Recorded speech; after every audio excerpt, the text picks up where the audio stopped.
Habituellement, lorsqu'on nous invite à faire des essais de pneus, c'est pour des pneus sportifs. Mais aujourd'hui, Bfgoodrich nous invite à une piste de course en Louisiane pour faire l'essai d'un pneu touring. Eh bien oui, on essaie le nouveau Advantage T Sport. Mais pour commencer, allons essayer les vraies bêtes ici.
Après avoir fait chauffer les Bfgoodrich Rival sur la piste, allons voir Kevin qui nous parle des spécifications techniques du nouveau Bfgoodrich Advantage Sport.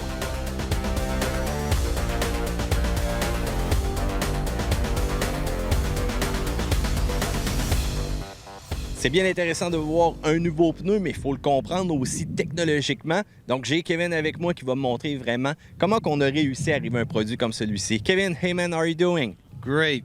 I'm doing good also, and right now we have the brand new Advantage Sport tire. When I look at this one, I can see that you made a nice pattern, but there's more to that. But let's start with what we see right now. Okay, what we have here is a sipe design, heavily siped. We've got 50% more biting edges within the contact patch. It helps with our winter and wet traction.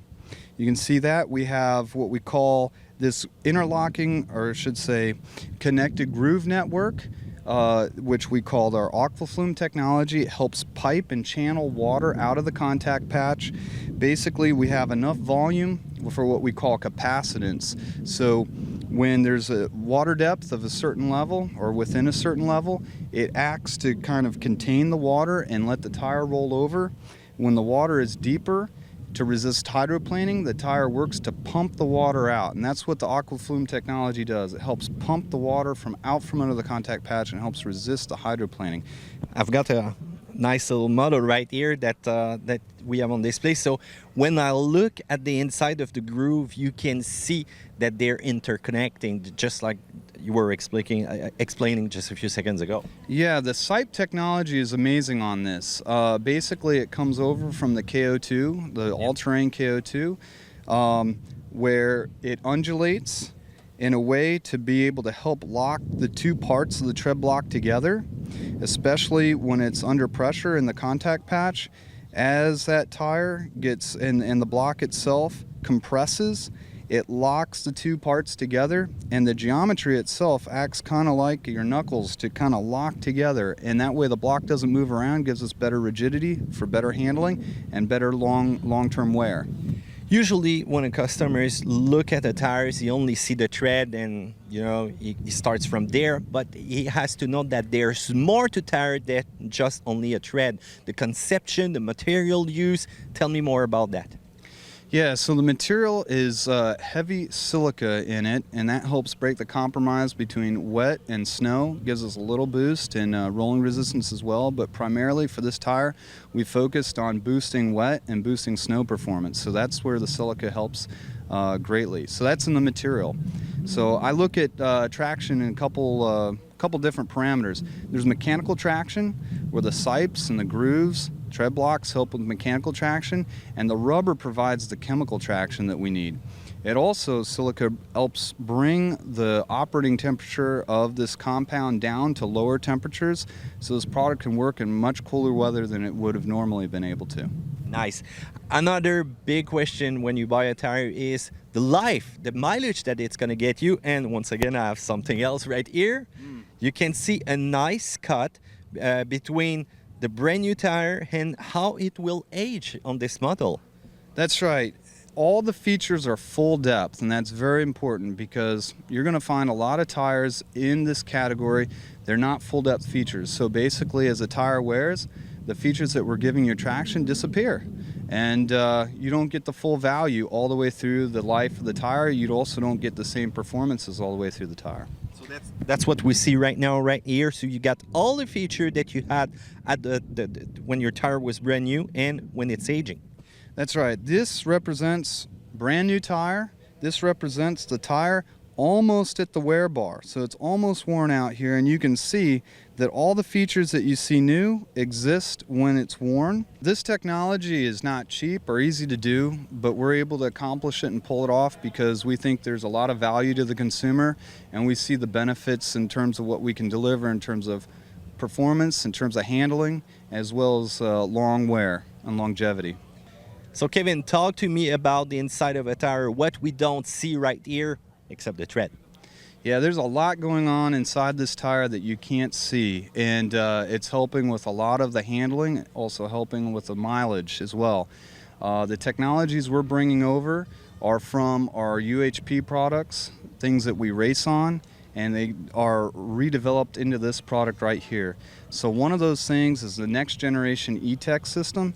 Stands for Equal Tension Containment System. Basically, it's a fancy term for managing the shape of the contact patch, especially when the tire is solicited in corners, because as you know, the tire will like to move around a little bit, and the less movement, the better. The more sure-footed your driving is going to be, the better the response you're going to have through that steering wheel. And basically, it keeps the shape of that contact patch centered as much as possible, and it keeps everything stabilized. Another thing that helps with the cornering and handling is what we call our next generation G-Wedge sidewall stabilizer. It's in the sidewalls, keeping that sidewall rigid and stiff, but also compliant enough for comfort. But you'll know from the sporty handling that that G-Wedge sidewall stabilizer is working. So those are some of the things that come from our race-inspired products that trickle down into this more mass, broad-line product here and really benefit the consumer in basically their everyday drive and anytime they want to have fun and sporty handling in their daily driver. Kevin, thank you so much. You're very welcome. Thank you.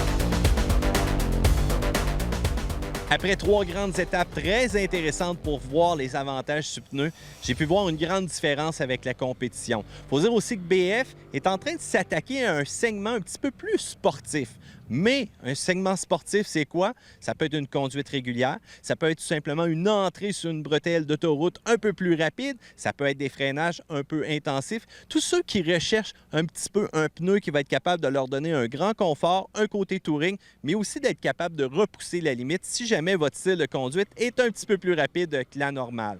En comparaison avec les autres pneus des autres manufacturiers, on a pu remarquer que ça demande beaucoup plus d'assistance au niveau de l'électronique, de l'assistance au niveau du freinage, de l'assistance sur le système de stabilité lorsqu'on utilisait un autre pneu de la compétition. Lorsqu'on roulait le BF Advantage Sport, on remarquait qu'il y avait une grande stabilité, une bonne tenue de route et on augmentait aussi la capacité du freinage, donc les distances étaient beaucoup plus réduites. Bfgoodrich s'inspire de leur grand succès avec les pneus tout-terrain ou les pneus de course pour déposer toute cette expérience à l'intérieur du Avantage Sport. On veut se démarquer dans le créneau des pneus sportifs. On délaisse un peu le côté économie d'essence, le côté pneus écologique, mais on va chercher une niche très intéressante qui va sans doute plaire à une tonne de gens qui sont très actifs et qui aiment un petit peu une conduite un peu plus communicante. Est-ce que BF va gagner son pari? C'est ce qu'on va découvrir dans le futur. Une chose est sûre, c'est très prometteur.